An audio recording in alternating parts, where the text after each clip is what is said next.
मुझे देखकर भाग रहा है कायर?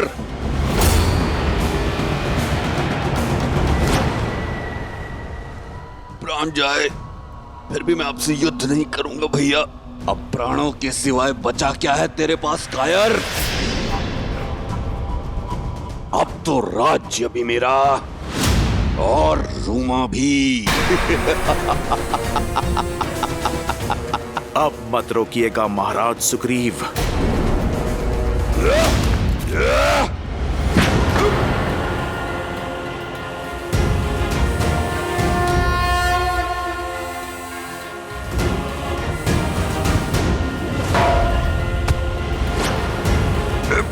हनुमान!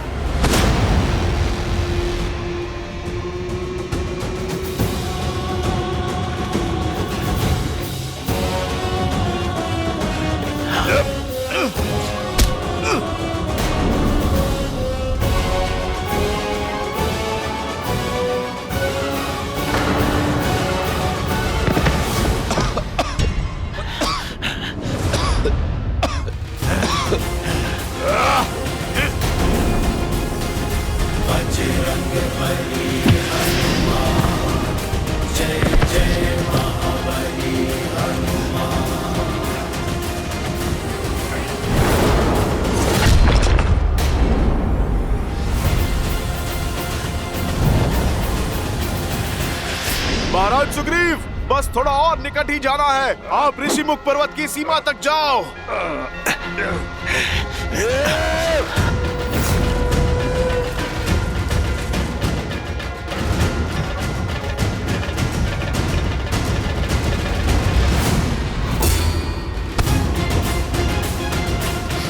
छोड़ो हनुमान, मुझे जाने दो। महाराज बाली, ऋषिमुख पर्वत के स्पर्श का आनंद नहीं लोगे? मैं चाहूं तो एक क्षण में आपको पर्वत के शिखर पे फेंक सकता हूं, जहां पर गिरते ही आप ऋषि मार्तंड के श्राप से भस्म हो जाओगे। मैं सुग्रीव को मारे बिना नहीं जाऊंगा यहाँ से। फिर तो हम सदा सदा के लिए इसी अवस्था में उलझे रहेंगे महाराज बाली। महाराज बाली, आप मेरी बात ठीक से समझो। एक उपाय है मेरे पास। महाराज सुग्रीव को ऋषिमुख पर्वत पर रहने दीजिए और आप किष्किंधा पर राज कीजिए। आप मुझे वचन दीजिए, जब तक वो यहाँ हैं, आप उन्हें क्षति नहीं पहुंचाएंगे, क्योंकि यहाँ आए तो सच में इस बार मैं आपको क्षमा नहीं करूंगा। नायक बनने का अवसर खोकर बहुत दुख होता है ना। आप राक्षस बन गए हो, किंतु आपको दंड मैं नहीं दूंगा। स्वयं मेरे प्रभु श्री राम देंगे। उचित है, मैं सुग्रीव के प्राण छोड़ दूंगा जब तक वो इस पर्वत पर कायरों की भांति छुपा है। मैं उसका पीछा नहीं करूंगा। अति उत्तम। तो अब आप लौट जाएं और आपको मेरी चेतावनी स्मरण रहे, आप यहां दोबारा नहीं आएंगे। परंतु मेरी भी एक चेतावनी है, सुन लो। सुग्रीव ऋषिमुख पर्वत से नीचे नहीं आना चाहिए।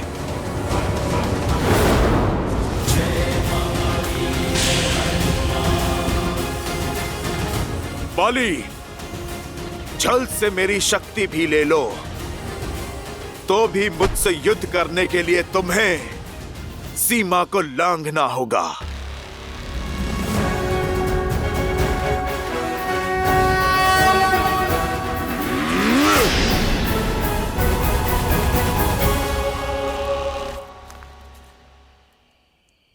हनुमान।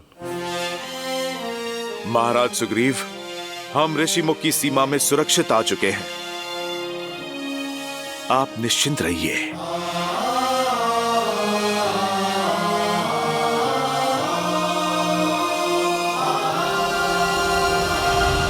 धन्यवाद हनुमान, तुमने जीवन दान दिया है मुझे।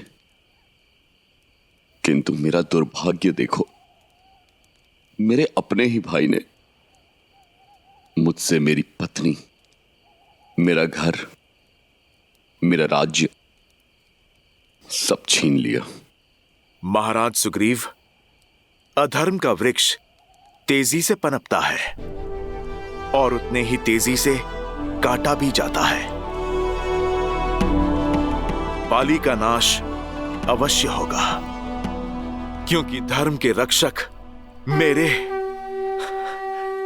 प्रभु श्री राम आ रहे हैं।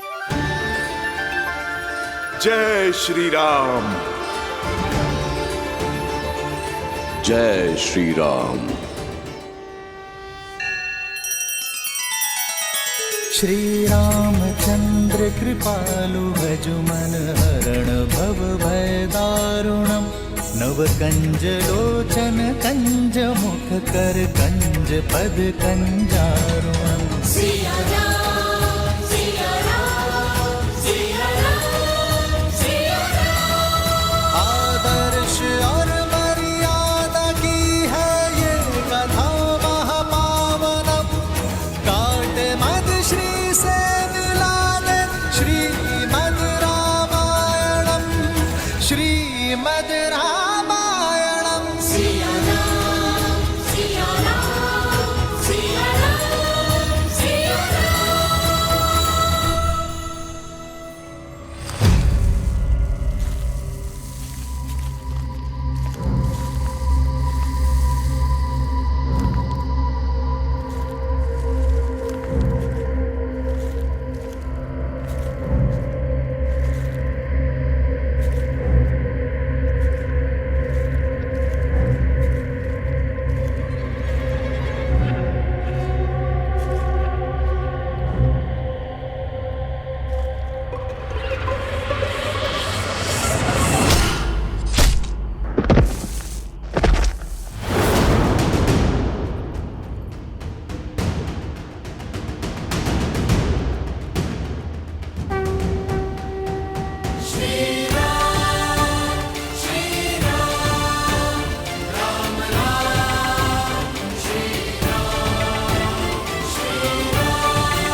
राक्षस अपना कुमार छोड़ने को तैयार नहीं और श्री राम अपने संकल्प पे अड़े हैं, किंतु मनुष्य जन्म के कारण विष्णु अवतार श्री राम की सीमाएं हैं।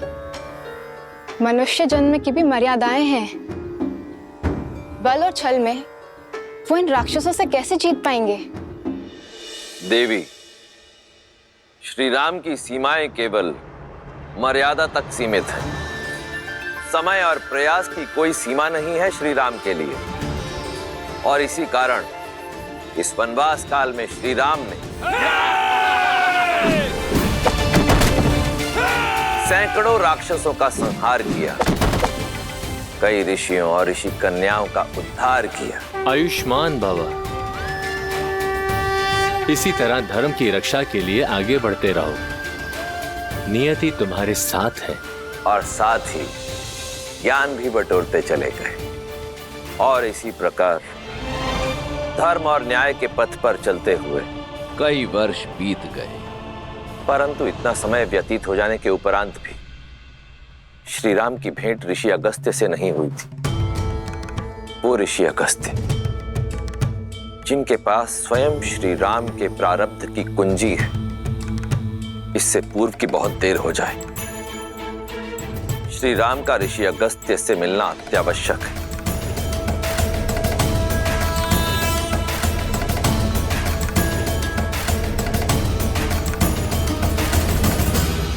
लक्ष्मण जी भैया, क्या बात है, तुम व्यथित लग रहे हो?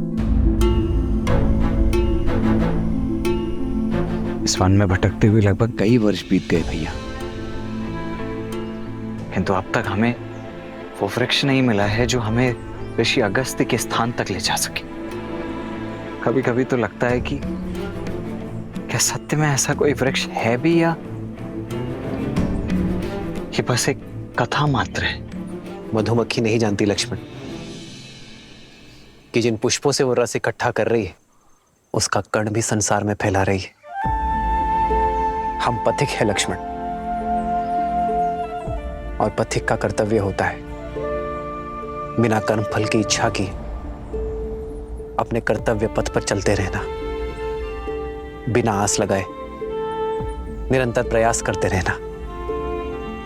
और फिर क्या पता, जिसे हम निरंतर खोज रहे हैं वो हमारे नेत्रों के सामने हो, बस हम उसे देख ना पा रहे हो।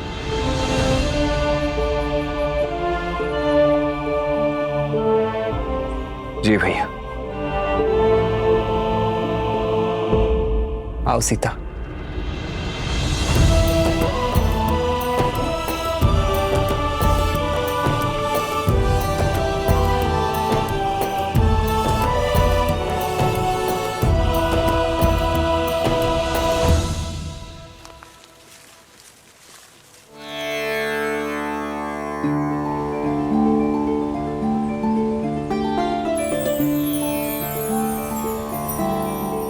संध्या काल होने को है, आज रात्रि हमें यही विश्राम करना चाहिए। जी भैया।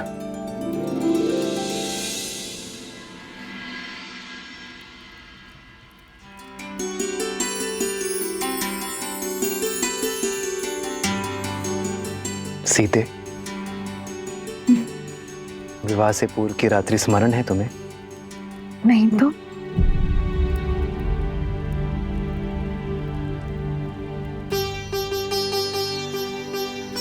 स्मरण उसे किया जाता है जिसे बुलाया जा सके, और मैं तो आज भी उसी क्षण में हूं, उसे जी रही हूं।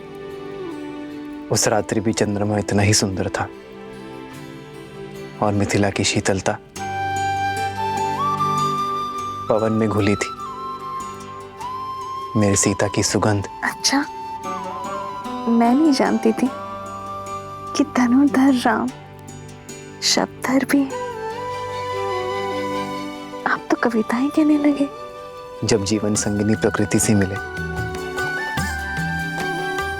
तो कोई भी कवि बन सकता है। राम राम राम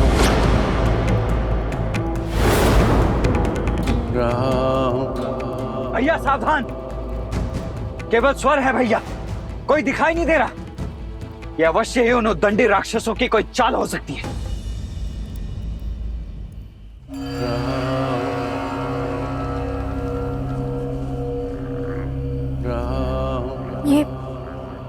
ये कैसी ध्वनि आ रही? जो भी है, शुभ तो नहीं है भाभी। ऐसा प्रतीत हो रहा है जैसे ये संपूर्ण वन वेदना के सागर में डूबा हुआ है।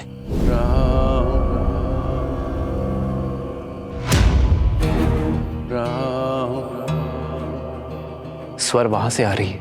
सावधान भैया, ये किसी असुर का छल भी हो सकता है।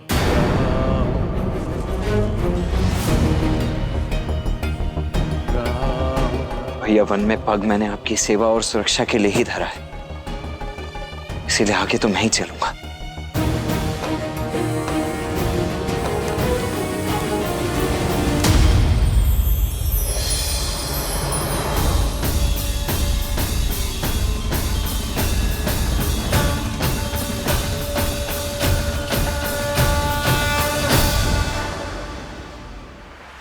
देखा भैया, मैंने कहा था ना ये एक माया जाल है।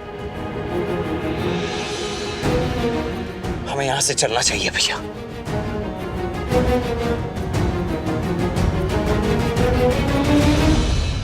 राम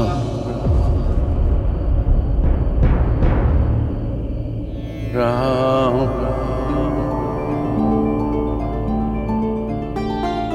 राम।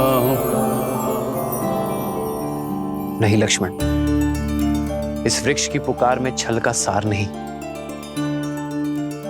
करुणा का संसार सुन रहा हूं मैं। राम। संभल कर भैया, संभल कर भैया। राम।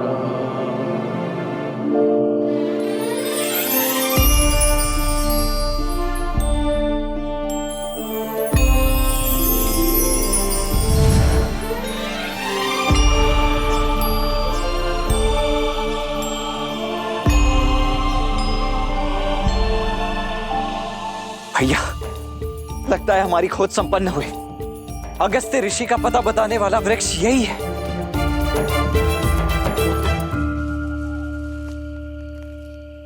राम। किसी वेदना में हो मित्र?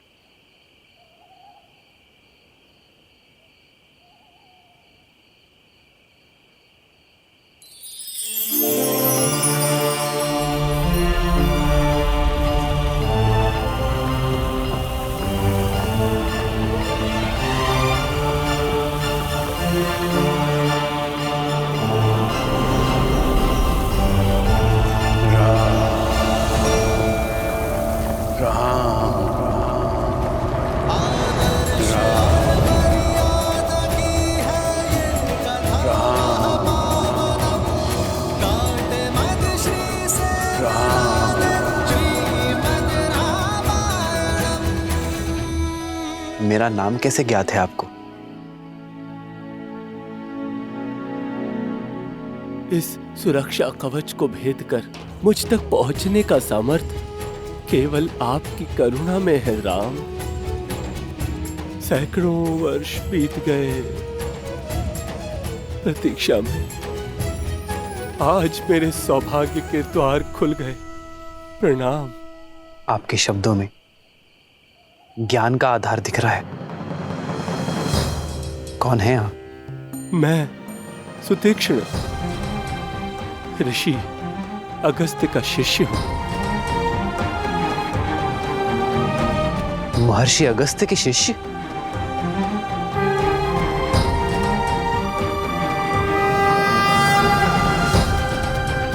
कहाँ थे आप ऋषिवर? यदि आप थोड़ा पहले मिल जाते तो आपके और हमारे कई वर्ष बच जाते। आपको ज्ञात नहीं है कि ऋषि अगस्त्य को हमने कहां कहां नहीं ढूंढा है। अब तो ऐसा प्रतीत होता है जैसे हमारा जीवन सफल हो गया। अब शीघ्रता कीजिए, बताइए कि आपके गुरुदेव ऋषि अगस्त्य हैं कहां? वर्षों में ही थक गए।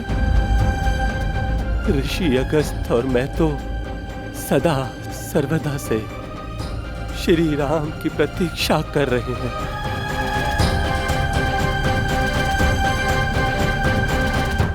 अंत किए देते हैं जी।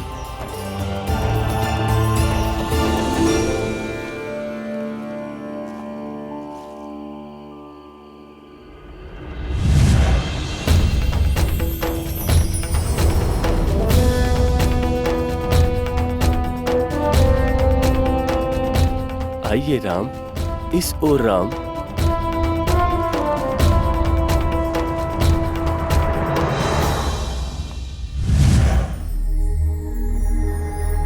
देव ऋषि के आश्रम में आपका स्वागत है।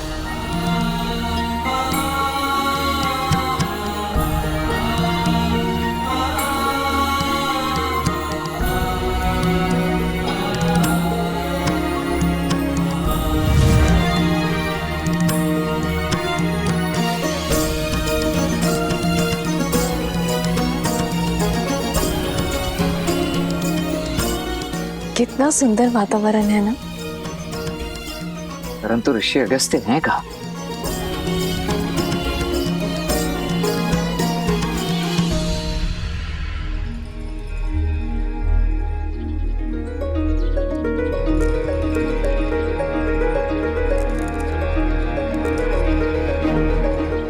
सामने देखो लक्ष्मण।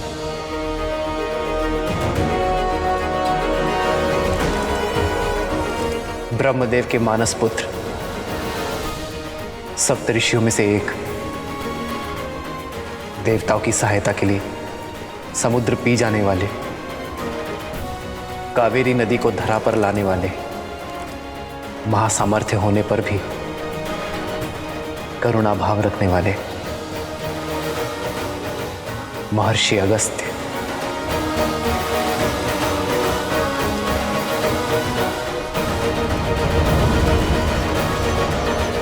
आ गए राम।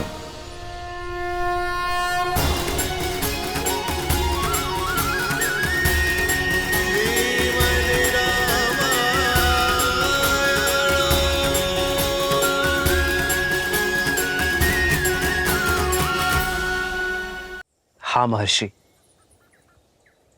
अंततः भाग्य सौभाग्य में बदल ही गया आपके दर्शन पाकर।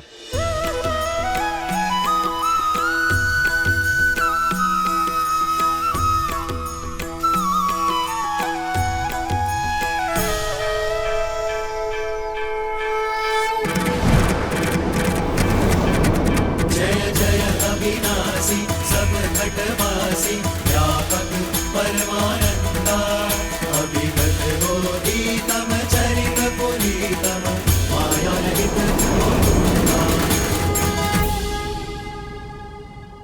श्री राम श्री राम श्री राम श्री राम श्री राम श्री राम श्री राम। यशस्वी भव। मन कहता है वर्षों की प्रतीक्षा की सुखद अंत और मेरे श्री राम सदा के लिए यहीं रुक जाएं। पर मैं जानता हूं आपका उद्देश्य बहुत बड़ा है और उद्देश्य पूर्ण करने के लिए समय सीमित है। परीक्षा की घड़ी समीप है और आगे का मार्ग अत्यंत कठिन है। हर दिन धैर्य और बल क्षीण होता जाएगा। इसीलिए तो हम आपके पास आए महर्षि। मार्ग चाहे जितना कठिन हो, गुरु का मार्गदर्शन उसे सरल बना ही देता है। तुमने ठीक कहा राम, किंतु एक सत्य और है। तुमने अभी तक जितने भी राक्षसों का नाश किया है, लेकिन आने वाले मायावियों के समक्ष वे सभी बहुत तुच्छ हैं। खरदूषण के पापों का अंत कर तुम्हें महाबली राक्षस राज रावण से लड़ना होगा। यदि वो महाबली है तो हम भी रघुवंशी हैं। हमसे ना रावण बच पाएगा और ना ही उसकी सेना। लक्ष्मण, मेरा अनुज भोला है ऋषिवर, शीघ्र ही आवेश में आ जाता है। उसे क्षमा कर दे और हमें आगे का मार्ग बताए। राम, तुम्हारे वनवास का ही अंतिम चरण है। जैसे भोर के निकट आने से रात की कालिमा और लंबी होती चली जाती है, आगे आने वाले संकटों में तुम्हारी सहायता के लिए मेरे पास कुछ है।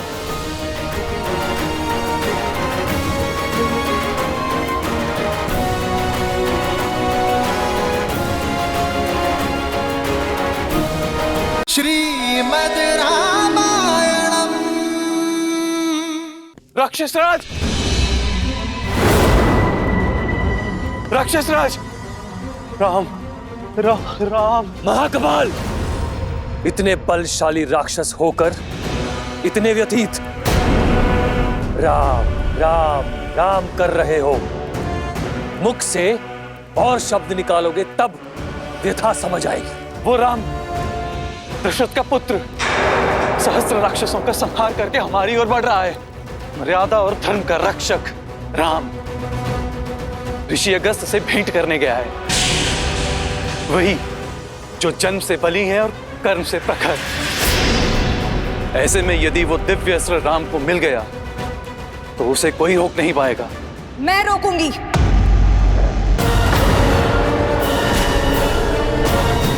वचन निभाने का समय आ गया है। ये शूर्पणखा राम और उसके भाई का संहार कर सीता को सदा सर्वदा के लिए भैया रावण को सौंपेगी। नहीं माता, आप कहीं नहीं जाएंगे।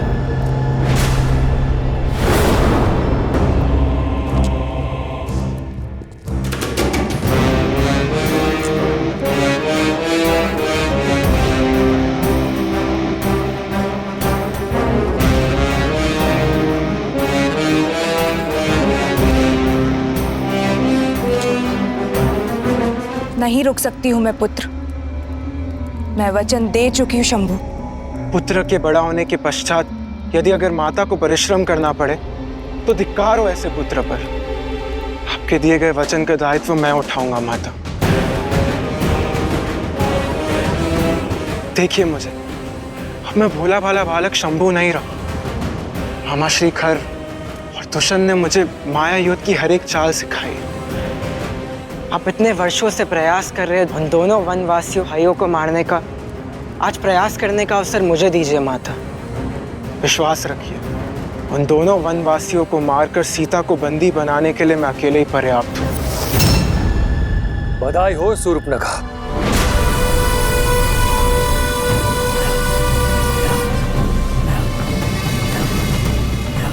तुम्हारा पुत्र अब बड़ा हो चुका है, अति उत्तम भांजे, किंतु साहस और मूर्खता में धागे भर का अंतर होता है। अपने शत्रु के बल को कम आंकना मृत्यु को निमंत्रण देने जैसा है। तो आपको लगता है मैं सज नहीं? हो शंभू, तुम सज्ज हो और खर भैया तुम्हें जाने से नहीं रोक रहे। बस महाकपाल और सेना को साथ लेकर जाओ।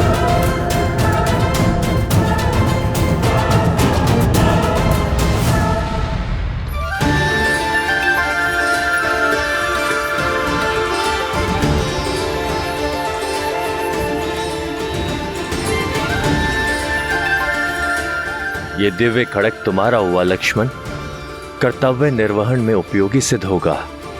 इसकी धार के आगे कोई माया नहीं टिकेगी।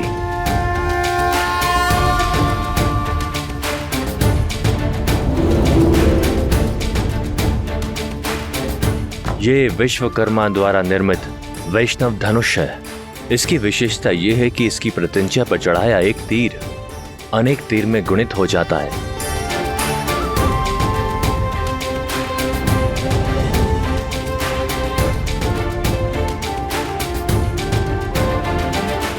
ये विशेष प्रकार का तुनीर है। इसके बाण कभी समाप्त नहीं होते।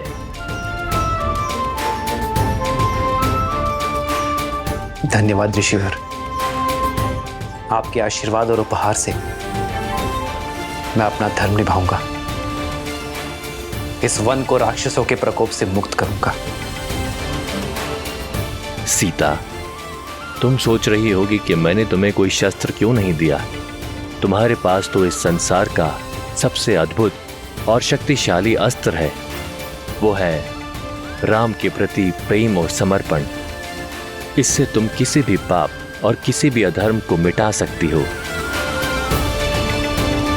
ऋषिवर, अब हमारा मार्गदर्शन कीजिए कि हमें किस मार्ग पर चलना चाहिए। ध्यान और धर्म का गण है पंचवटी। वहीं बसेगी राम और सीता की गृहस्थी।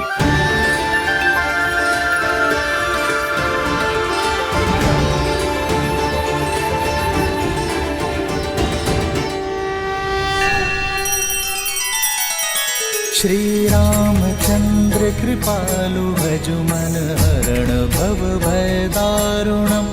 नव कंज लोचन कंज मुख कर कंज पद कंजारुणम। सिया राम, सिया राम, सिया राम, सिया राम। आदर्श और मर्यादा की है ये कथा महापावनम।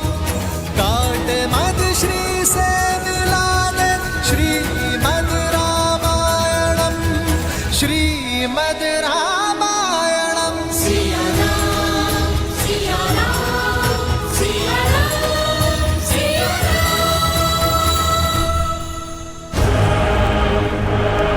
चाहो वो वनवासी मिले, समाप्त करना उन्हें।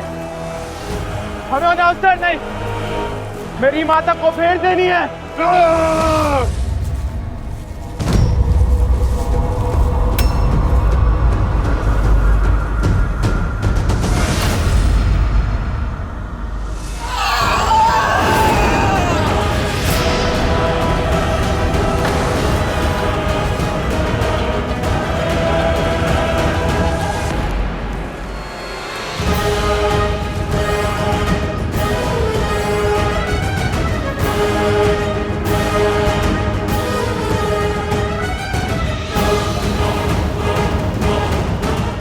मार्ग छोड़ो। राक्षसों का मार्ग तुमने काटा है, पर जो समस्या ना बने वो राक्षस हमारा शत्रु नहीं। हमारी मंशा किसी को क्षति पहुंचाना नहीं। क्षति तो अब हम पहुंचाएंगे, तुम्हारे गौरव को, तुम्हारे सम्मान को। तुम्हें क्या लगा इतने राक्षसों का वध कर तुम चुपचाप चले जाओगे और राक्षस जाति मौन बैठेगी? हम प्रतिकार लेंगे। यदि लेना ही है तो अपने मन से अहंकार को लो और उसे भस्म कर दो। हम राक्षसों को ज्ञान लेने में कोई रुचि नहीं, हम घाव देने में विश्वास रखते हैं। आक्रमण!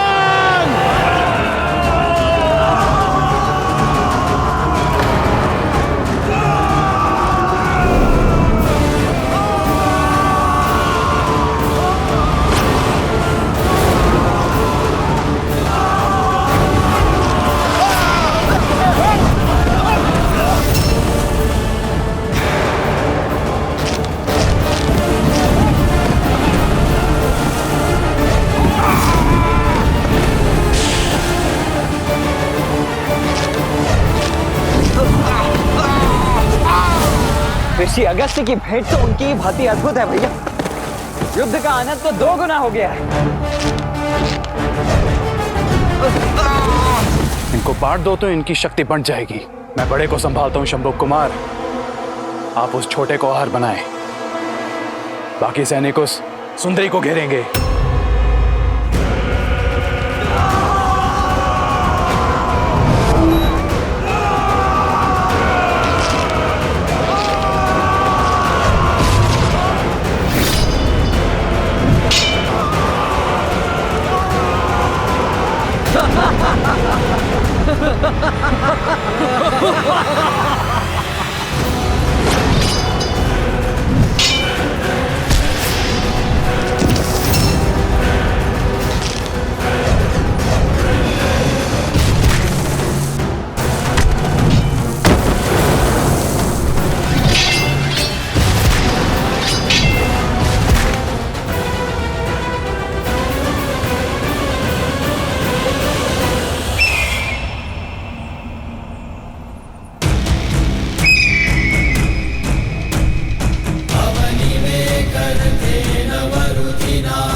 सीता, तुम ठीक हो ना?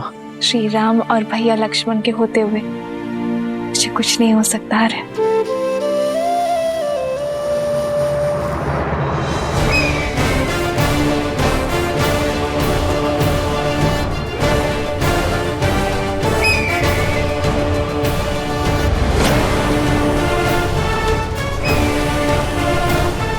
नहीं लक्ष्मण, भैया ये भी अवश्य ही कोई मायावी है, अन्यथा पक्षी इतने बड़े थोड़ी ना होते। मित्र और शत्रु के बीच भेद करना सीखो लक्ष्मण। इन्होंने सीता को बचाया है, हमारी सहायता की है। ये जो भी है शत्रु अवश्य नहीं है।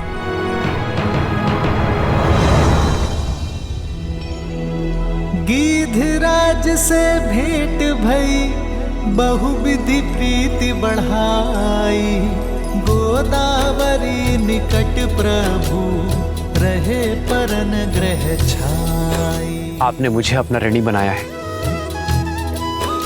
उसके लिए मैं आपका आभारी हूं।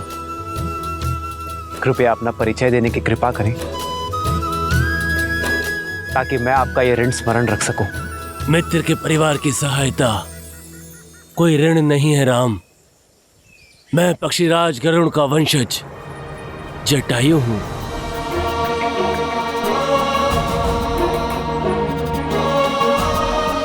पक्षीराज जटायु? मैंने अपने पिताश्री अयोध्यापति महाराज दशरथ से आपके वीरता और मित्रता की कई कथाएं सुनी हैं अपने बालपन में।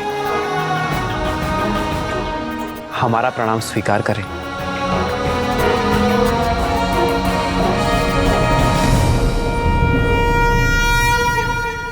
मेरे पिताश्री के मित्र,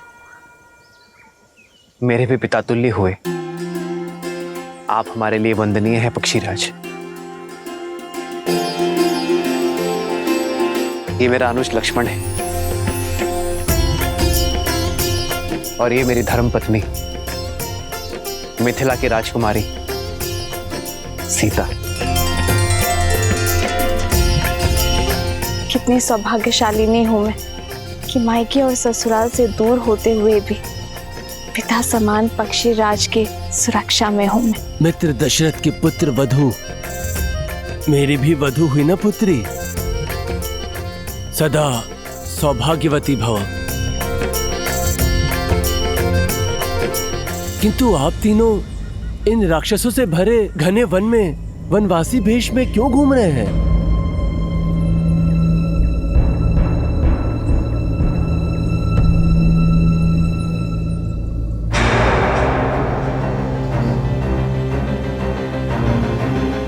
ऐसी सुंदरी तो पूरे ब्रह्मांड में दूसरी नहीं है। इन दोनों को मारने के पश्चात मामा रावण के लिए भेंट नहीं।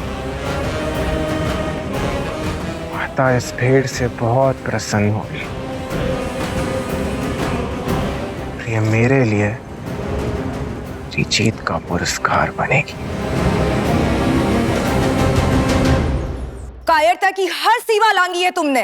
बिना उद्देश्य पूर्ति के लौट आए, वो भी अकेले। मेरे पुत्र शंभू कुमार की रक्षा के लिए गए थे ना, और उसे ही छोड़ा है। तुम जीवित कैसे आ सकते हो महाकपाल, जब तुम्हारे स्वाभिमान का वध कर दिया उस राम ने। क्षमा प्रार्थी हूँ, किंतु क्या करता। पलक झपकते ही उन दोनों भाई और पक्षी ने हमारी सेना को ध्वस्त कर दिया। बड़ी कठिनाई से अपने प्राण बचा के सिर्फ आपको ये संदेश देने आया हूं कि शंभू कुमार को मैंने भागते हुए देखा है। प्रतीक्षा कीजिए, वो आता ही होगा। दशानन की बहन हूं, एक ही लहू दौड़ता है हम दोनों की धमनियों में। मैं प्रतीक्षा नहीं कर सकती हूं। मैं स्वयं जाऊंगी अपने पुत्र को ढूंढने।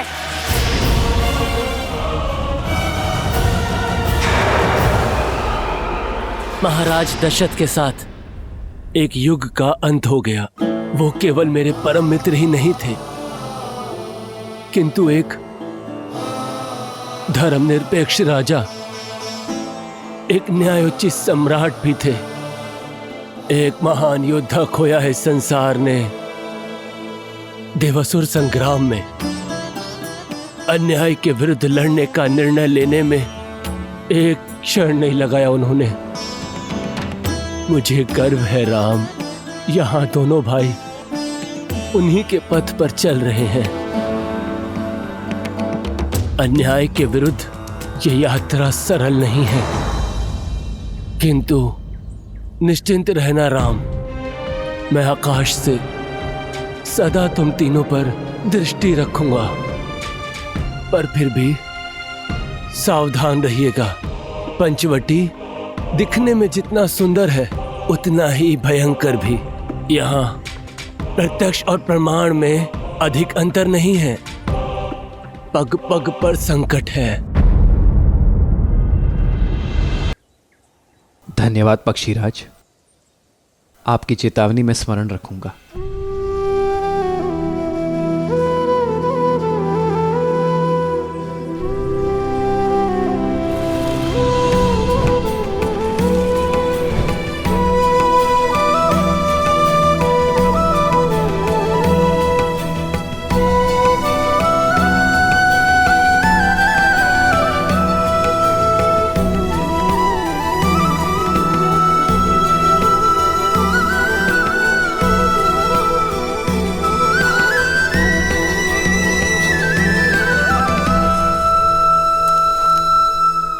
पर मैं सदा सज्ज रहूंगा। अपने मित्र के संतान की सहायता के लिए। विदा।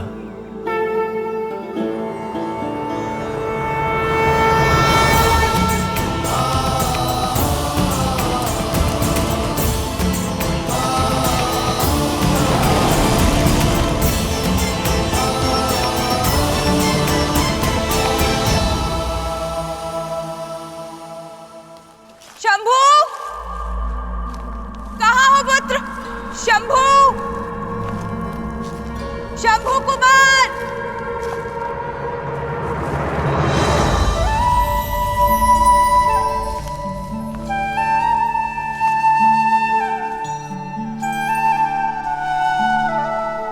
ये स्थान हमारे निवास के लिए उचित रहेगा। ये पथरीला पर्वत हमारी रक्षा करेगा। जैसी आपकी इच्छा भैया। मैं अभी यहाँ कुटिया बनाने की सारी तैयारियां आरंभ करता हूँ।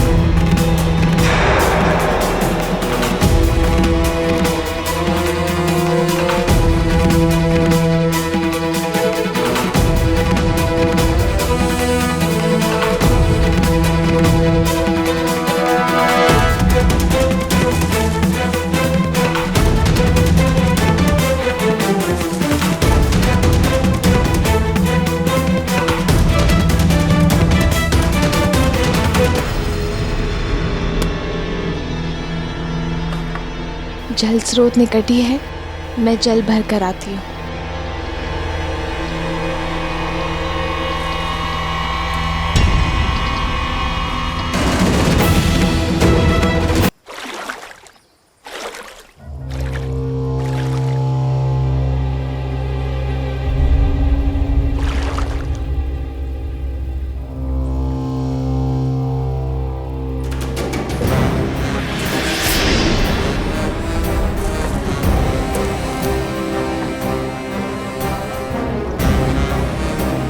भाभी माँ,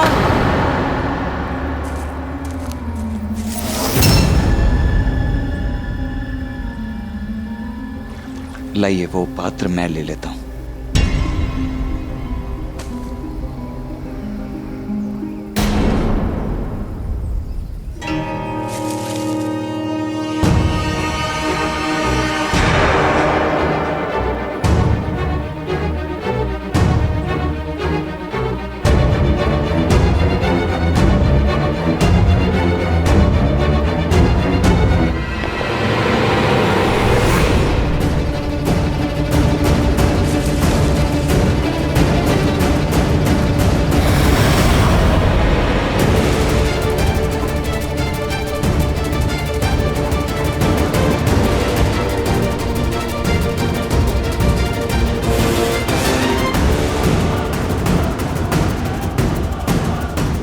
क्या देख रहे हो लक्ष्मण भैया? चले, भोजन भी बनाना है। जी भाभी, आप चलिए, मैं अभी आया।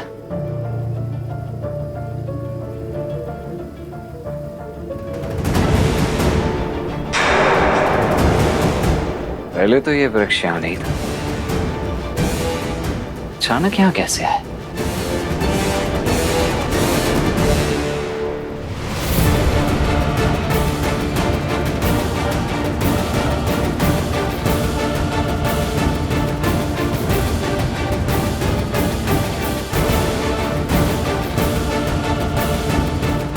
शंभू कुमार, पुत्र, पुत्र शंभू कुमार।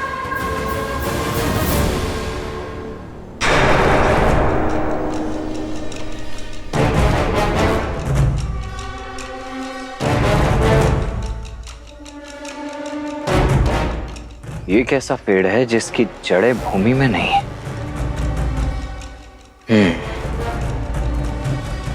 होगा, मुझे क्या।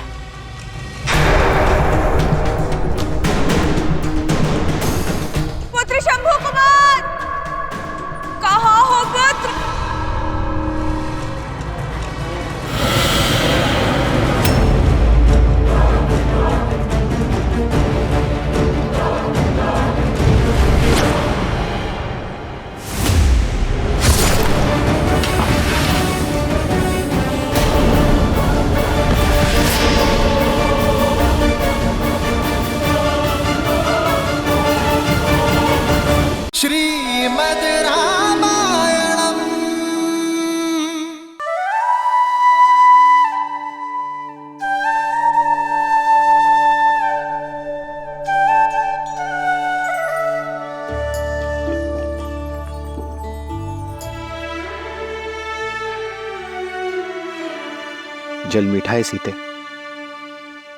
और आपकी आंखों में ये जो जल है वो संसार से अपना मन छुपा सकते हैं, पर अपनी सीता से नहीं यार। पिताश्री का स्मरण हो रहा है ना, पक्षीराज जटायु को गले लगाकर आपको पिताश्री के ना होने का दुख बीत गया ना। कभी कभी तो लगता है कि तुम ही मेरा मन हो सीते।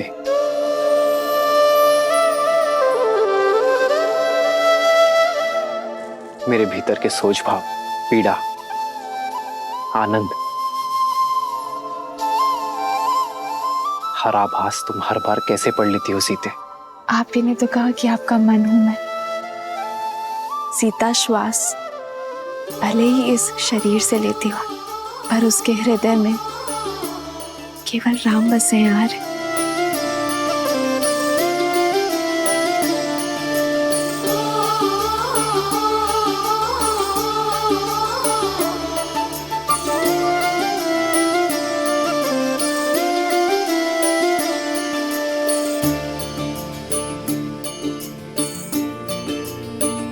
तभी तो इस निर्जन वन में इतने वर्ष तुम्हारे साथ कैसे बीत गए सीता, मुझे ज्ञात ही नहीं चला।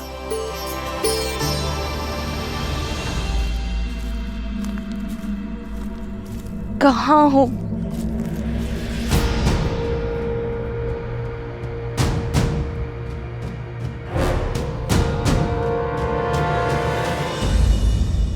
कभी कभी तो ये वनवास वरदान लगता है आर्यन।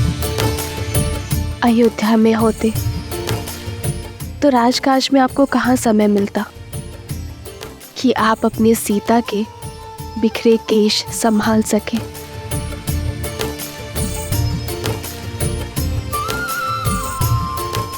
लाइए, अब मैं आपके केश संभाल देती हूँ।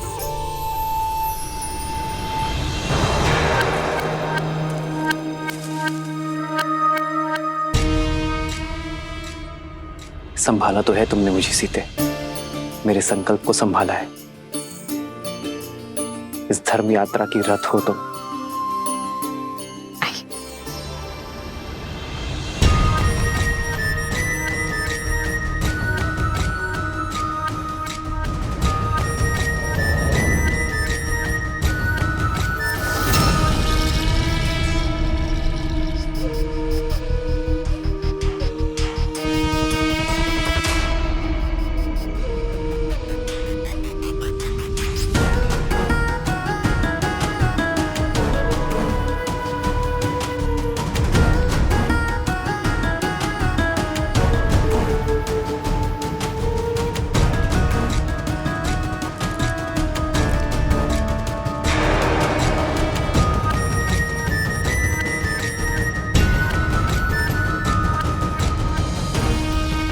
कौन है ये दिव्य पुरुष जिसने शूर्पणखा का मन मोह लिया? इतना सुंदर मन भावन पुरुष अवश्य यही राम है, और ये सीता। जिस आशा से भैया ने मुझे दंडक में भेजा था, आज वो पूरी होती दिखाई दे रही है।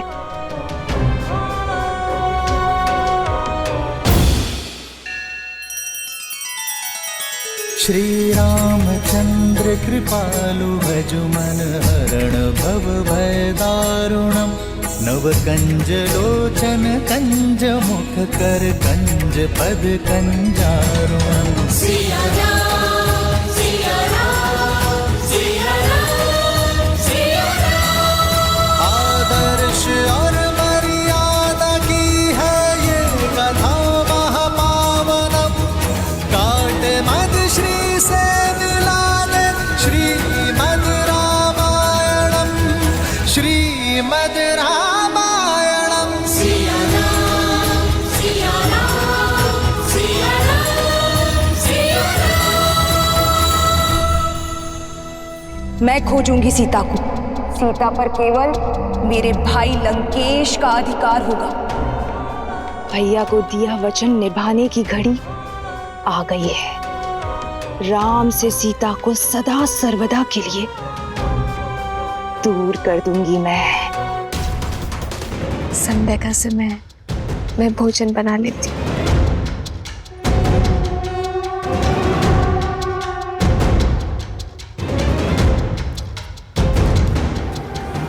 अंततः मेरे योग्य वर की खोज समाप्त हुई। एक ही तीर से 2 लक्ष्य साधूंगी मैं। भैया रावण को सीता मिलेगी और मुझे ये मन भावन राम।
इस घने वन में आप कदाचित भटक गई हैं देवी। भटक तो मैं अब तक रही थी, किंतु अब मुझे मेरा लक्ष्य प्राप्त हो गया है। तुम्हारे शौर्य की न जाने कितनी कथाएं सुनी है मैंने राम, किंतु सोचा कि कथाएं हैं, परंतु आज तुम्हें साक्षात देखकर तुम्हारी दिव्यता का आभास हुआ है। तुम्हारा ये यौवन, तुम्हारे मुख पर ये सूर्य सा तेज और तुम्हारी ये बलिष्ठ भुजाएं और ये निश्चल हंसी किसी का भी मन मोह सकती है राम। बिना मोल तुमने मुझे खरीद लिया है राम। अपना परिचय दे देवी और यहाँ आने का प्रयोजन बताएं। प्रयोजन भी तुम हो और प्रारब्ध भी तुम, मन की इच्छा भी तुम हो और तन की कामना भी तुम। मैंने अपना नहीं, आपका परिचय पूछा है देवी। क्या ये पर्याप्त नहीं कि मैं एक सर्वांग सुंदर स्त्री हूं और तुम एक सर्वश्रेष्ठ पुरुष। हमारा प्रेम और संबंध हमारा परिचय बन जाएगा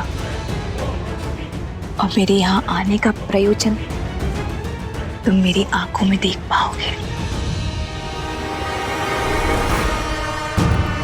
ओह,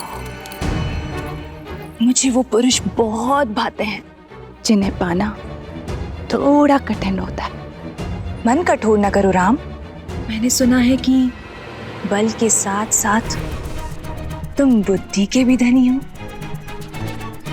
तो अब तक तो ये समझ ही गए होगे ना कि मैं तुम पे कितना मोहित हो चुकी हूं।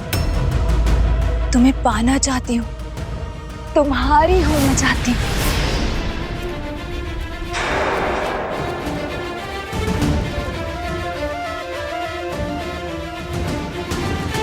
मैं आपके प्रेम का अनादर नहीं करना चाहता, किंतु क्षमा करना, मैं आपके प्रेम का पात्र नहीं बन सकता। ऐसा न कहो राम।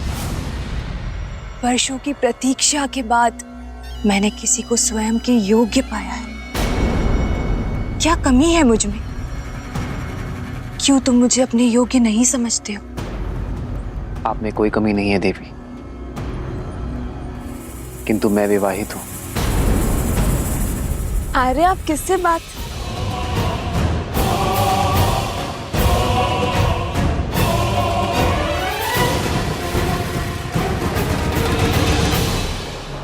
सीता। इनसे मिलिए देवी। यह है मेरी धर्मपत्नी जनक नंदिनी सीता। मुझे तुम्हारी धर्म पत्नी से कोई समस्या नहीं है राम, क्योंकि राजाओं और राजकुमारों का धर्म उन्हें कई पत्नियां रखने की अनुमति देता है। मैं कोई राजा नहीं हूं देवी, एक साधारण सा वनवासी हूं। उससे विवाह करके तुम साधारण नहीं रहोगे राम, क्योंकि मैं 10 लोकों के स्वामी लंकापति दशानन रावण की प्रिय बहन शूर्पणखा हूं।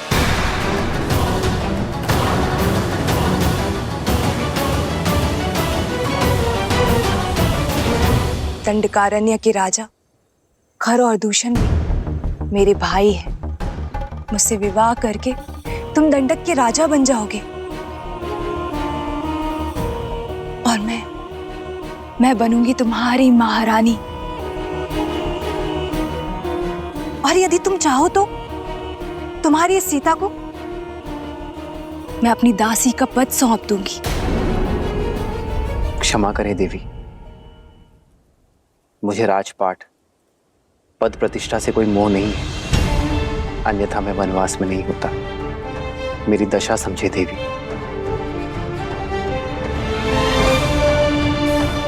मैं एक पत्नी धर्म का प्रण ले चुका हूं। मेरी धर्म और मर्यादा का सम्मान करें।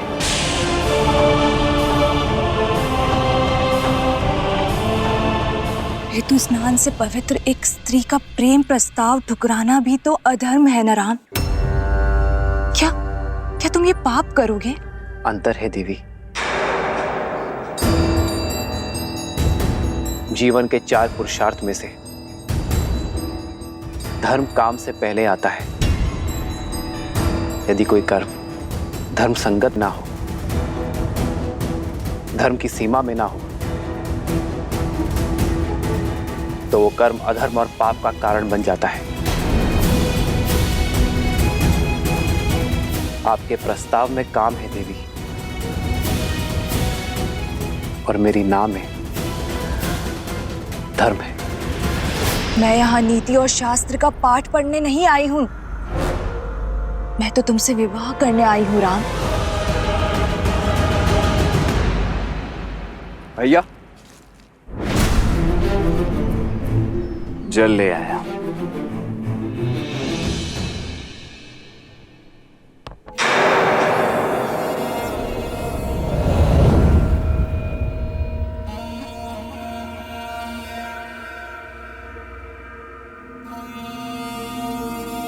ये युवक कौन है? ये मेरा अनुज लक्ष्मण है। देखने में तो ये भी मनमोहक, और साथ में कोई भी स्त्री नहीं। इसे विवाह प्रस्ताव दे सकती हूँ ना? आप एक स्वतंत्र नारी हैं देवी, और लक्ष्मण एक स्वतंत्र पुरुष। प्रस्ताव देना आपकी इच्छा है, और उसे स्वीकार करना ना करना लक्ष्मण की।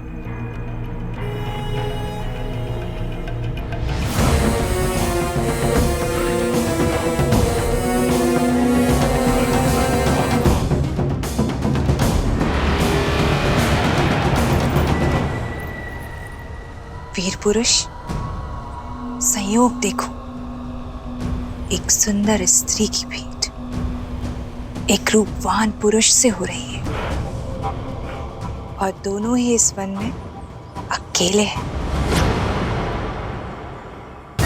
मेरे पति अब इस दुनिया में नहीं रहे। मेरी पीड़ा का अंत करो, मुझे अपनी संगिनी के रूप में स्वीकार कर लो। मैं तुम्हें असीम प्रेम दूंगी। विचित्र प्रेम है आपका देवी। अभी कुछ ही क्षणों पूर्व आप मेरे बड़े भैया पर मोहित हो रही थी, और अब मेरे पास चली आई। तुम्हारा भाई मूर्ख है, किंतु तुम्हारे मुख पर ही दिखाई देता है कि तुम वास्तविकता को समझते हो। वास्तविकता से तो कदाचित आप अनिभिज्ञ हैं देवी। आप महाबली लंकेश की बहन हैं, राजकुमारी हैं, और मैं तो अपने भैया का एक तुच्छ सा दास मात्र हूं। अब मेरी संगिनी बनने का अर्थ होगा कि मेरे भैया और भाभी की दिन रात सेवा करना। अब आप जैसी सुंदर राजकुमारी ऐसा करेंगी, ये तो होगा नहीं, और आपको ऐसा करते देख मैं पाऊंगा नहीं। इसलिए यदि आज्ञा लेनी है तो स्वामी से लीजिए, दास से नहीं।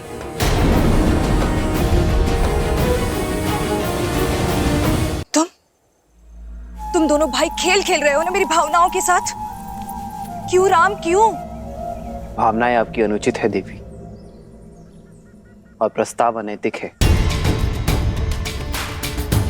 जब आपके पति संसार में थे तब कोई पर पुरुष आकर आपको आपकी इच्छा के विरुद्ध विवाह के लिए विवश करता, तो क्या आपकी दृष्टि में वो धर्म होता देवी? यही स्थिति मुझ पर लागू होती है। और संबंध प्रेम और समर्पण से बनता है देवी, कामना और छीनने के प्रयास से नहीं। आपके लिए यही श्रेष्ठ होगा कि आप किसी ऐसे व्यक्ति को खोजें जो आपसे प्रेम करे, वही आपको संतोष दे पाएगा देवी। मैं अपनी सीता से अत्यंत प्रसन्न, मैं अपनी सीता के अतिरिक्त किसी और से प्रेम कर ही नहीं सकता देवी। इस सीता के कारण ही तुम मुझे त्याग रहे हो राम। क्या है इसमें? एक साधारण सी स्त्री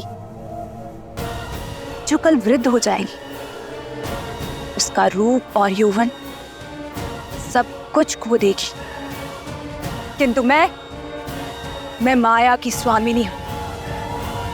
मेरा शरीर सदा रूपवान और यौवन से भरा हुआ रहेगा। प्रेम का शरीर और यौवन से कोई संबंध ही नहीं है देवी। प्रेम तो आत्मा से होता है, जो मेरी आत्मा को सीता से। अब समझी, समस्या की जड़ ये सीता ही है ना। इसके कारण ही मेरा प्रस्ताव ठुकरा रहे हो ना तुम। मेरा रूप, मेरा यौवन सब कुछ तुम्हारे लिए व्यर्थ है। इस सीता के कारण ही पहली बार ऐसा हो रहा है कि लंकेश की बहन को वो नहीं मिला जो वो चाहती। तो मैं अब इस समस्या का अंत किए देती हूँ। अपनी पत्नी के प्रेम और पत्नी प्रण की बेड़ी से बंधे हुए हो ना, आज मैं उसको ही खत्म कर देती हूँ। और जब पत्नी ही नहीं रहेगी तो कोई प्रेम, कोई प्रण तुम्हें मेरा होने से नहीं रोक पाएगा।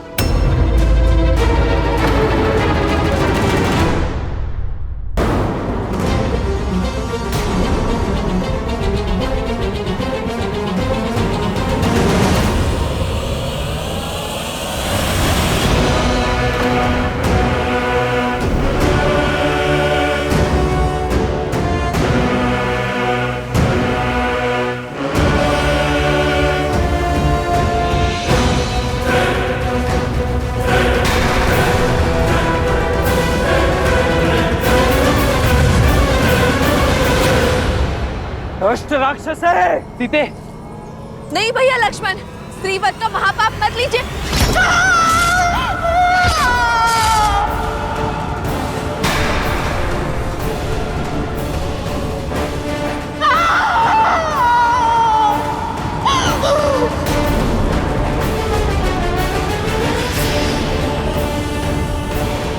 जिस रूप और सौंदर्य के अहंकार में चूर होकर इतने बड़े पाप का दुस्साहस करने जा रही थी, वही अब तुम्हारे जीवन भर का अभिशाप बनेगा।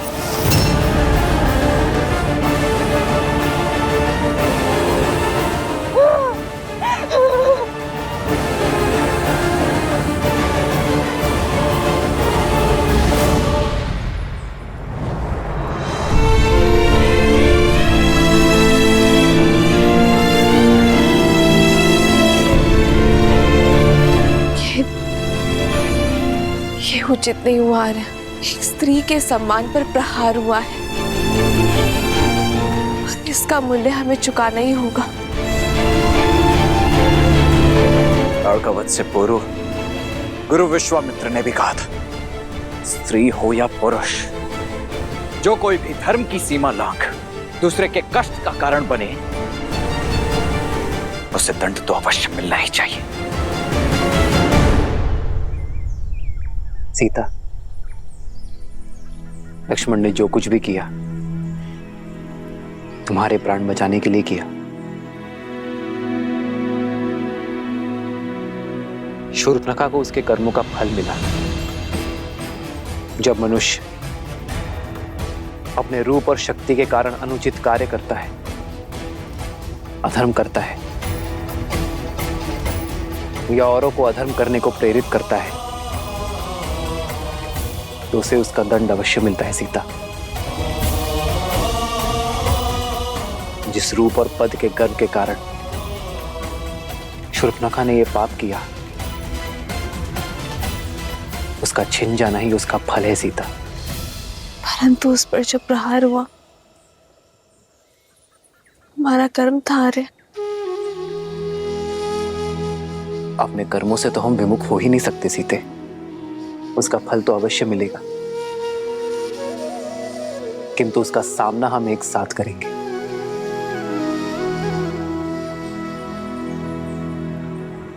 रावण की बहन पर प्रहार हुआ यार, अब तो संपूर्ण राक्षस कुल हमसे प्रतिशोध लेने निकलेगा। जिस प्रकार जीवन की हर परिस्थिति का हमने साथ मिलकर सामना किया है, इसका भी करेंगे सीता, क्योंकि संकट से भयभीत होकर धर्म के पथ को छोड़ देना रघुकुल की रीति नहीं है। सीता,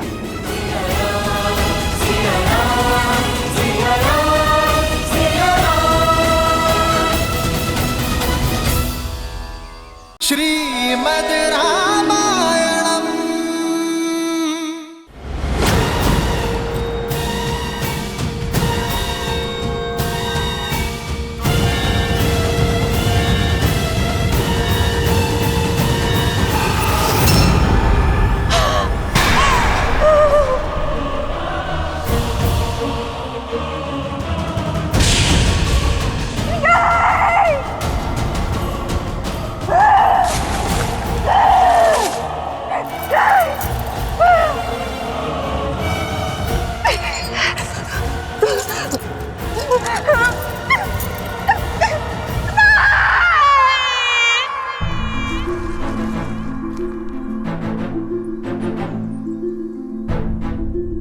राक्षस प्रजाति हमसे प्रतिशोध लेने अवश्य आएगी लक्ष्मण। हमें शीघ्र अतिशीघ्र यहाँ एक गुफा का निर्माण करना होगा, ताकि मैं पंचवटी में इनका सामना कर सकूं और सीता यहाँ सुरक्षित रहे। आप क्यों भैया? रक्षक का धर्म तो मेरा है, इसीलिए इन राक्षसों का सामना भी मैं ही करूंगा। आप यहाँ भाभी माँ के साथ रहिए। तुम्हारे सामर्थ्य पर तनिक भी संदेह नहीं है मुझे लक्ष्मण, तभी तो संसार में सबसे अमूल्य, सबसे महत्वपूर्ण सीता की सुरक्षा का दायित्व मैंने तुम्हें सौंपा है।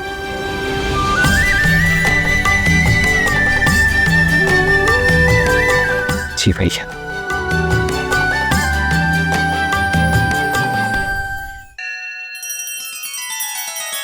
श्री रामचंद्र कृपालु भजु मन हरण भव भय दारुणम। नव कंज लोचन कंज मुख कर कंज पद कंजारुणम। सिया राम, सिया राम, सिया राम।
इससे अधिक पीड़ा संसार में किसी ने किसी को नहीं दी होगी। राम, जो तुमने और तुम्हारे भाई ने मुझे दिए उस जनक नंदिनी सीता के कारण। एक स्त्री के लिए उसका रूप और मान, और एक माता के लिए अपने संतान के प्राण संसार में सबसे अधिक प्रिय होते हैं। और तुमने मुझसे दोनों छीन लिए।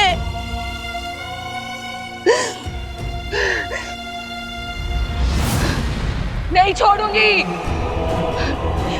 नहीं छोड़ूंगी।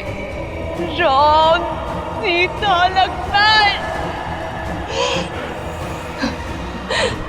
इस प्रहार का प्रतिकार लेगी ये शूर्पणखा,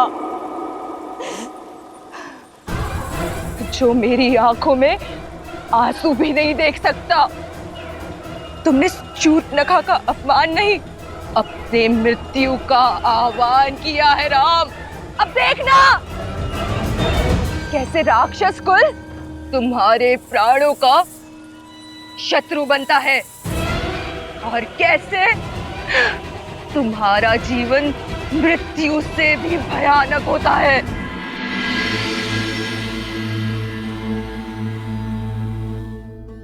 ये कैसा विरोधाभास है महादेव? एक और श्री राम शापित अहिल्या का उद्धार करते हैं, राक्षसी ताड़का को मां कहकर पुकारते हैं, और वहीं दूसरी ओर शूर्पणखा के साथ इस घटना का समर्थन भी करते हैं। उसे क्षमा क्यों नहीं किया दीन दयालु श्री राम ने? क्योंकि कुछ अपराध ऐसे होते हैं देवी, जिनके लिए क्षमा नहीं, सीख देना आवश्यक होता है। आपको धूम्रलोचन तो स्मरण होगा, वो असुर जिसने स्वयं आपके समक्ष भी ऐसा ही कुप्रस्ताव रखा था। आपने उसे एक फूंक मारकर भस्म कर दिया था। रक्त बीज, जिसके रक्त की एक बूंद भी आपसे छूटने ना पाई थी, क्योंकि प्रहार तब भी एक स्त्री के सम्मान पर हुआ था, पति और पत्नी के पवित्र संबंध पर हुआ था। और श्री राम, वो तो संसार को आदर्श और मर्यादित जीवन की विधि सिखाने के लिए ही आए हैं। ऐसे में संसार को यह सीख देना भी अत्यावश्यक हो जाता है कि यदि किसी ने कुमार्ग को अपनाया तो उसे दंडित भी किया जाएगा। दंड स्वरूप शूर्पणखा की नाक काटी गई, उसके रूप के अभिमान को मिटाने के लिए उसके कानों को भंग किया गया, क्योंकि श्री राम द्वारा बार बार धर्म की बात समझाने पर भी वो उसे अनसुना कर रही थी।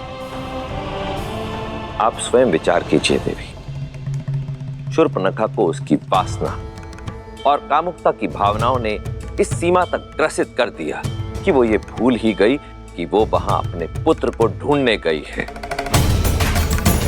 और जब किसी व्यक्ति की वासना उसे उसके उद्देश्य से भटकाकर कुमार्ग की ओर अग्रसर कर दे, किसी अन्य के पवित्र संबंध को मलिन करने की प्रेरणा दे, तो उसका यही परिणाम होता है।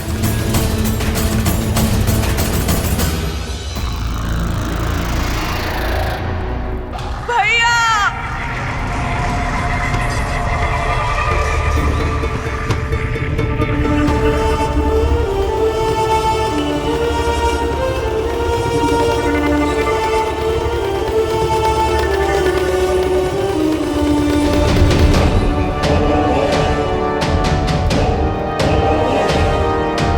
शूर्पणखा बहन, भैया,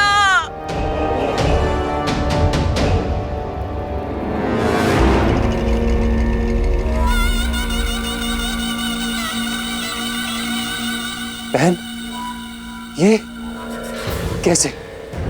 किसने किया ये दुस्साहस? भैया, लक्ष्मण ने, राम के भाई लक्ष्मण ने किया ये। मुझसे मेरा रूप, मेरा घर सब छीन लिया। भैया, रक्षवंश का सम्मान ही नहीं,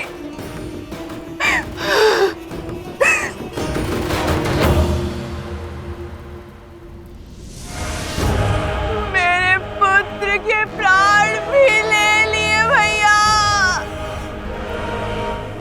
शंभू,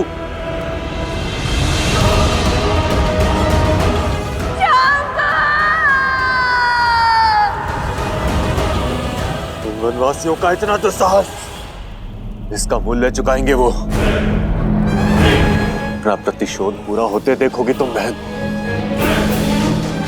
ऐसी मृत्यु देंगे उन वनवासियों को कि भय का दूसरा नाम दंडकारण्य भी भयभीत हो उठेगा। उचित कहा दूषण, किंतु उससे पूर्व शंभू की अंत्येष्टि करनी होगी।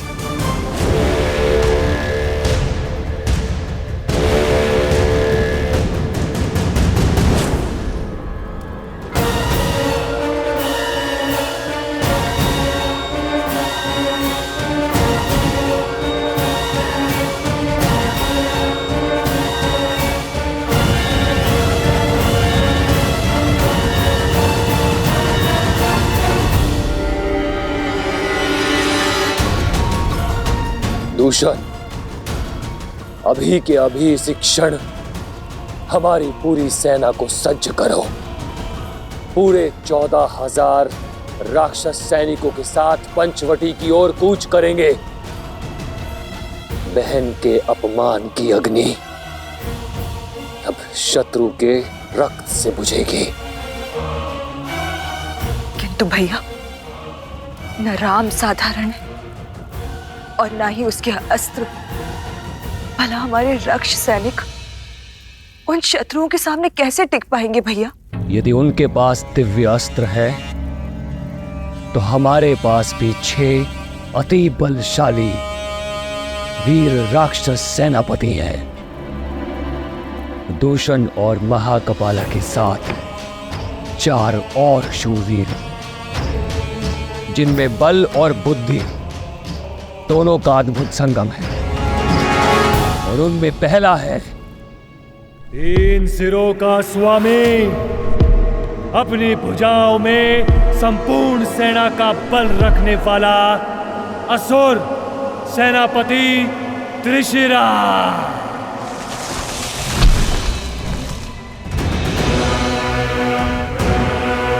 दूसरा छल, बल और युद्ध कौशल का धनी, निपुण, निर्भीक, महापराक्रमी रामदेव।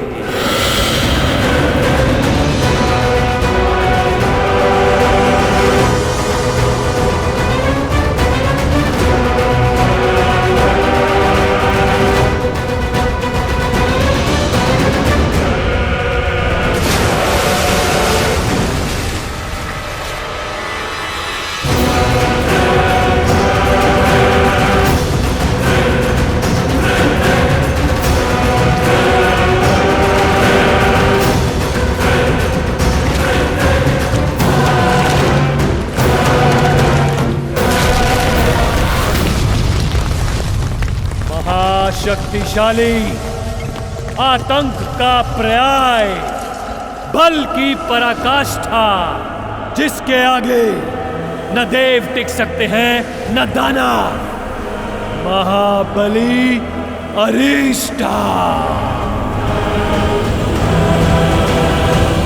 और सबसे शक्तिशाली अस्त्र, कुटिलता में पारंगत, दया से दूर, बल से भरपूर, अनेकों बार इस धरा को संतों के रक्त से रंगने वाला परम प्रतापी स्तुलक्षा।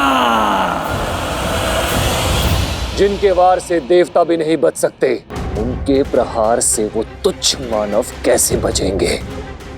मनुष्य शरीर 5 तत्वों से बना है और हमारे 6 वीर सेनापति राम और लक्ष्मण का हर अंग भंग कर देंगे, आत्मा तक को नष्ट कर देंगे उनकी।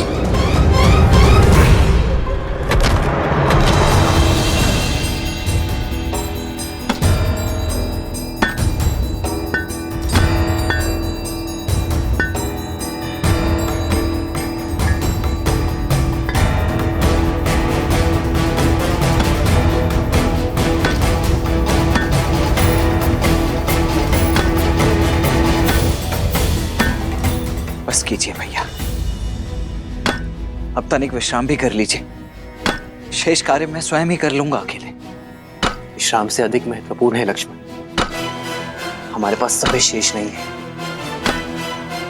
दिन ढलने के पूर्व इस गुफा का निर्माण करना होगा। जितना मैं असुरों को समझा हूं, वो रात्रि में ही प्रहार करेंगे।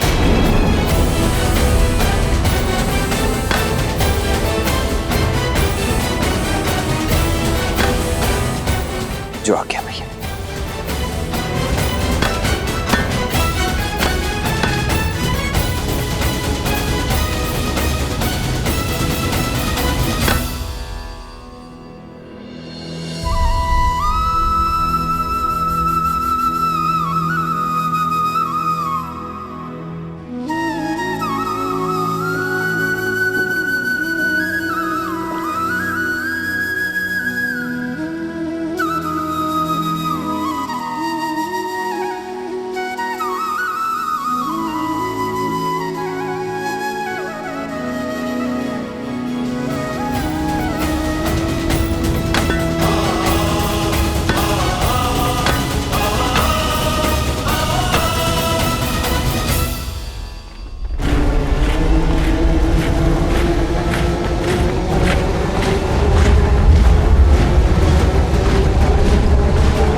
राक्षस वीरों, आज राक्षसों के सम्मान पर प्रहार हुआ है।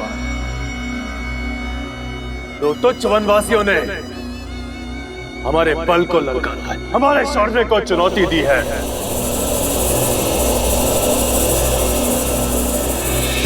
परंतु आज हम ये सिद्ध कर देंगे कि क्यों धरा से लेके आकाश तक राक्षसों के आतंक से कांपते हैं, क्यों सदा त्रिदेव हमारी ही चिंता में मग्न रहते हैं।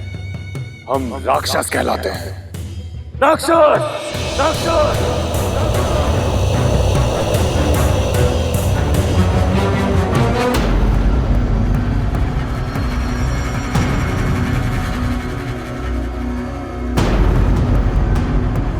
मेरे 6 वीर सेनापति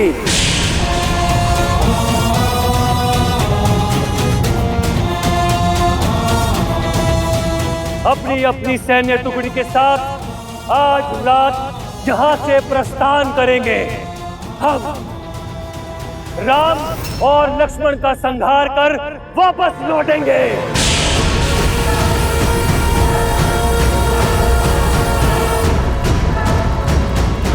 और इस द्वंद्व में हमारा पुरस्कार होगी ब्रह्मांड सुंदरी सीता।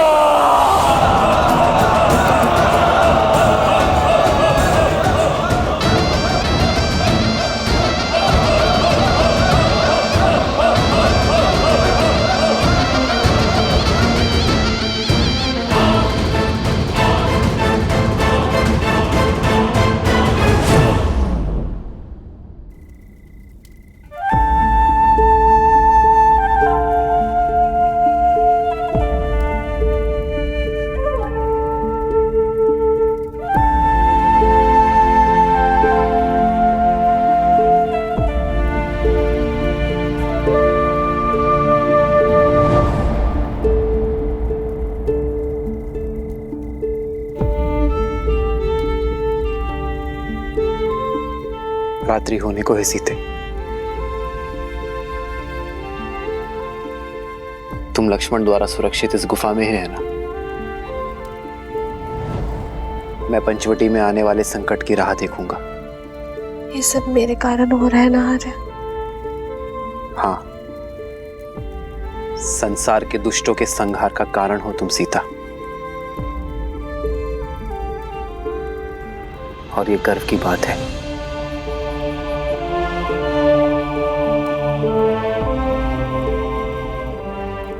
अब मुस्कुरा भी दो सीता। मेरी सीता के सुंदर मुख पर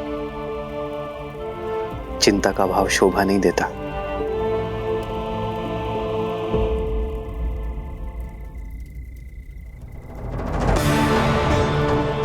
जानती हूँ विजय धर्म की ही होगी, मेरे श्री राम की ही होगी।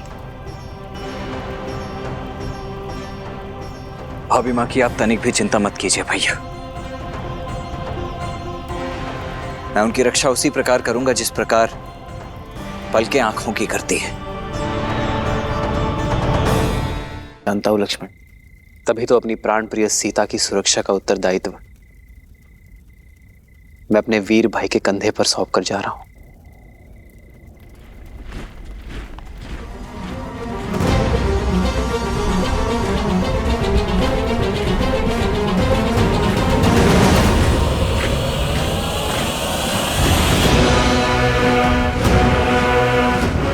भैया, प्रतीत होता है इस बार राक्षस अपने संपूर्ण सैन्य दल के साथ आ रहे हैं। युद्ध में शौर्य देखा जाता है लक्ष्मण, शत्रु की संख्या नहीं।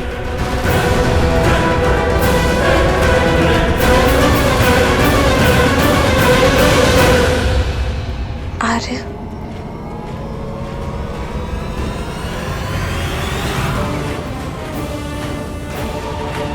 जानता हूं सीते, अपना ध्यान रखूंगा।